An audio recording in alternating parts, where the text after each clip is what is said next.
2020 में अगर हम लोग अलग होकर चुनाव नहीं लड़ते तो आज जो इनको घमंड है ना बड़ी पार्टी का, दहाई का आंकड़ा ये लोग पार नहीं करते। आप हैं बिहार संवाददाता के साथ और मैं हूं मनोज चतुर्वेदी। चिराग पासवान देखिए अभी जो है प्रचार के लिए निकले हैं और पटना एयरपोर्ट पर जब पत्रकारों ने उनसे पूछा कि अब तो विपक्ष वाले यानी कि इंडी गठबंधन वाले हिंदू और मुसलमान वो भी करने लगे हैं, उन्होंने कहा कि इनका काम ही यही है, इनके पास कोई मुद्दे नहीं है। पहले चिराग पासवान को सुनवा दें। खड़गे ने कहा है कि अब लड़ाई शिव और राम की हो गई है, हम शिव हैं और शिव से ज्यादा ताकतवर कोई नहीं।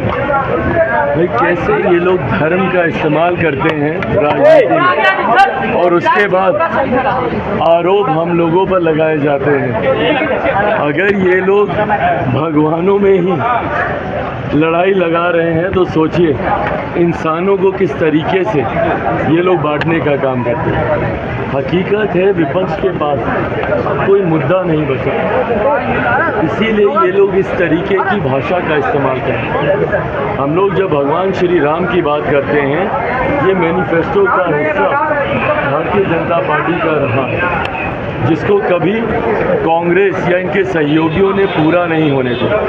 500 साल से ज़्यादा तक भगवान श्री राम लल्ला उस टेंट के नीचे रहे, तब ना इनकी भावनाएं आहत हुई, ना इनकी संवेदना उस प्रति जागी। पर आज जब भारतीय जनता पार्टी ने अपने मैनिफेस्टो को पूरा किया, एनडीए ने जब अपनी बातों को पूरा किया, तो आज इनको शिव भी याद आ रहे हैं। पर उस वक्त उनको शिव याद नहीं आते जब उनकी आदि अर्धांगिनी जब शक्ति के बारे में, उनके विनाश की बात जब उन्हीं के पार्टी के बड़े नेता करते हैं।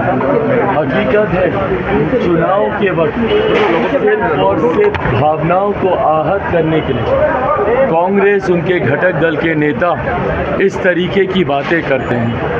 आज जब वो शिव को इतना याद कर रहे हैं तो उनको राहुल गांधी जी का वो बयान भी याद आना चाहिए, जहाँ पे वो शक्ति के विनाश की वो बात करते हैं। ऐसे में इन्हीं विरोधाभास में जो इंडिया अलायंस अटका हुआ है, यही कारण है कि 14 से कम समर्थन 19 में मिला और इस बार कांग्रेस ऐतिहासिक ऑल टाइम लो पर इस बार कांग्रेस का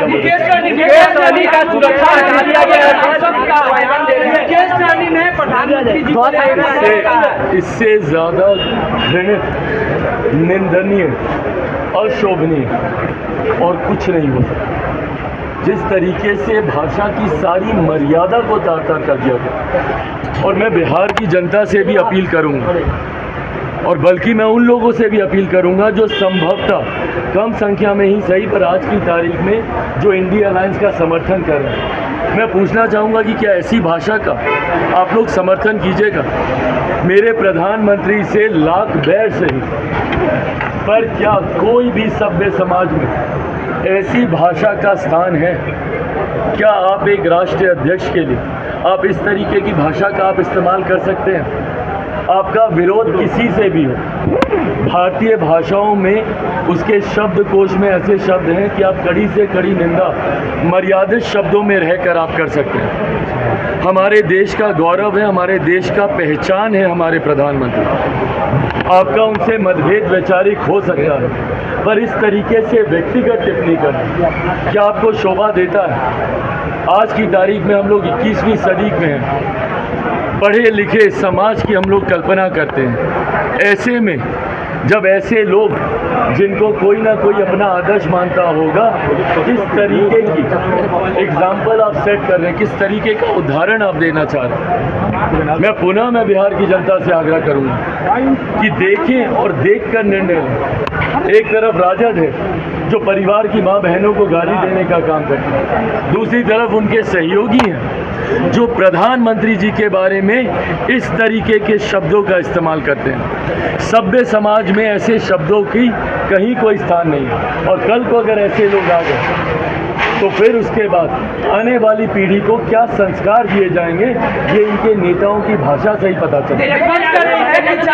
चिल्लाने भाषण बजाना प्रधानमंत्री करेंगे। हो गया और आप लोग चुनाव हार रहे हैं। उन्होंने सब कहा कि इंडिया चुनाव सुनिए ना, 2014 का भी बाइट निकाल लीजिए, यही बोले थे। 2019 का भी बाइट निकाल लीजिए, यही बोल रहे थे।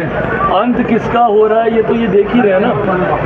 2014 में जो प्रदर्शन था, एक सीट तो जीत नहीं पाए 2019 में, खाता पुनः नहीं खोल पाएंगे। और 2020 भी इनको भूलना नहीं चाहिए।